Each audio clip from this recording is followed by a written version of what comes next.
Indian ഫുട്ബോളിന്റെയും Indian super ലീഗിന്റെ ഒക്കെ അവസ്ഥയെക്കുറിച്ച് ഇന്ത്യൻ സൂപ്പർ ലീഗിന്റെയും ഫുട്ബോളിന്റെ ഒക്കെ ആരാധകർക്ക് വല്ലാത്ത ആശങ്കയുണ്ട്. കഴിഞ്ഞ സീസണിൽ ഇന്ത്യൻ സൂപ്പർ ലീഗ് നടന്നത് എങ്ങനെയാണെന്ന് എല്ലാവർക്കും അറിയാം. പല ടീമുകളെയും സമ്മർദ്ദത്തിന് അടിപ്പെടുത്തിയാണ് അവരെ ഇന്ത്യൻ സൂപ്പർ ലീഗ് കളിപ്പിക്കാൻ വില്ലിംഗ് ആക്കിയത്.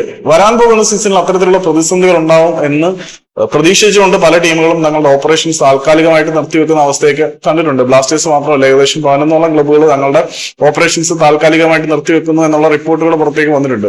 അതേസമയം ഓൾ ഇന്ത്യ ഫുട്ബോൾ ഫെഡറേഷന്റെ രക്ഷകനാകുമെന്ന് നമ്മളൊക്കെ പ്രതീക്ഷിച്ച കല്യാൺ ജോബ എന്ന മേധാവി പുതിയൊരു അഭിപ്രായ പ്രകടനമായിട്ട് വന്നിട്ടുണ്ട്. പുള്ളി പറയുന്നത് വരാൻ പോകുന്ന സീസണിൽ ഒരു ഫുൾ ഫ്ലെഡ്ജ്ഡ് ISL നടക്കുമെന്നാണ് അദ്ദേഹം പറയുന്നത്. കല്യാൺ ജോബയുടെ വാക്കും പഴയ ചാക്കും ഒക്കെ ഏകദേശം ഒരുപോലെയാണ്. പുള്ളിയുടെ വാഗ്ദാനങ്ങളൊന്നും ഇതുവരെയും പാലിക്കപ്പെട്ടിട്ടില്ല.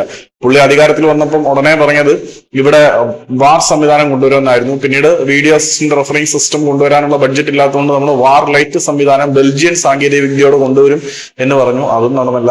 ഏറ്റവും ഒടുവിലത്തെ വാഗ്ദാനം വരാൻ പോകുന്ന സീസണിൽ ഒരു ഫുൾ ഫ്ലെഡ്ജ്ഡ് ആയിട്ടുള്ള ഇന്ത്യൻ സൂപ്പർ ലീഗ് നടക്കുമെന്നാണ്.